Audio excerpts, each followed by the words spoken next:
Hello' guys, কি খবৰ? আশা কৰোঁ চবেই ভালে চাগে। তো গৰম দিন পৰিছে, গম পায় সকলোৱে কিমান গৰম দিন পৰিছে। আৰু মহ বহুত ওলাইছে আজিকালি গৰম দিন কাৰণে। তো তাকে আঁঠুৱা এখন দেখাওঁ বুলি ভাবিলোঁ। এখন হৈছে ফল্ডিং আঁঠুৱা। তো দেখাম এতিয়া কেনেকৈ ফল্ডিং কৰে, কেনেকৈ খোলে আৰু দাম কিমান, সেইবিলাক দেখাম এতিয়া। চাওক, এয়া দেখোঁতে এতিয়া ৱাৰ্কাৰখনৰ লগত লাগিছে, বেবী ৱাৰ্কাৰ, কিন্তু নহয়, এখন ফল্ডিং আঁঠুৱা হয়। আৰু নামটো দেখিছে নৱজ্যোতি কোঁৱৰ। তো আৰু ইয়াৰ দামটো হৈছে দেখাম এতিয়া 2999, কিন্তু মই অফাৰ চলি আছিলে কাৰণে অফাৰত পাই গ'লোঁ। ইয়াত দিছে দামটো। তাকে গাইজ, দেৰি নকৰি আঁঠুৱাখন খুলি দেখাওঁ আপোনালোকক। তো গাইজ, এইফালে দেখিছে আঁঠুৱাৰ কালাৰ, আপোনালোকে কেনেকুৱা লাগিছে চাওক। আৰু আঁঠুৱাটো মোৰ মানে পূৰা কালাৰটো পূৰা পচন্দ হৈছে, দেখিছে। এতিয়া খুলি দেখাইছোঁ আপোনালোকক, চাওক এয়া কিমান ডাঙৰ হয় আৰু ফল্ডিং কেনেকৈ কৰে সেইবিলাকো দেখাম।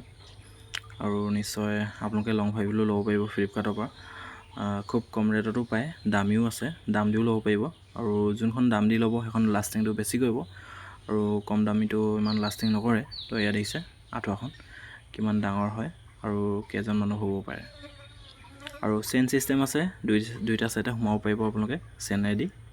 এয়া দেখিছে কিমান ডাঙৰ হৈ গৈছে। এয়া মানে আপোনালোকৰ ষ্টেণ্ডৰ দৰকাৰ নাই, একদম 4জন মানুহ একদম মজাকৈ শুব পাৰিব। পকাত হওক বিচনাত হওক, মানে মজাকৈ হৈ যায়। এতিয়া ফল্ডিং কেনেকৈ কৰি দেখাইছোঁ। যোনটো ছাইড ল'লেও হ'ব ফল্ডিং কৰোঁতে, আৰু এটা ছাইড ভৰাই দিলে মানে সৰু ডাঙৰ মানে দুটা ষ্টেপত আপোনালোকে কৰিব পাৰিব। এয়া দিছে এনেকৈ ভৰাই দিলোঁ এটা ছাইড, আৰু এইটো লুটিয়াই লৈ কিনে তাৰপিছত মানে ফল্ডিং এতিয়া দুটা ষ্টেপত কৰিব পাৰে। আপুনি এইফালে ওপৰেদিও কৰিব পাৰে, তাৰপৰা তলৰ ফালে ইউটো যোনটো দেখিছে আপোনালোকে চেইনটো, সেইটো লুটিয়াই কিনে এনেকৈ কৰিব পাৰে। তো দেখাম এতিয়া ফল্ডিং কেনেকৈ কৰে।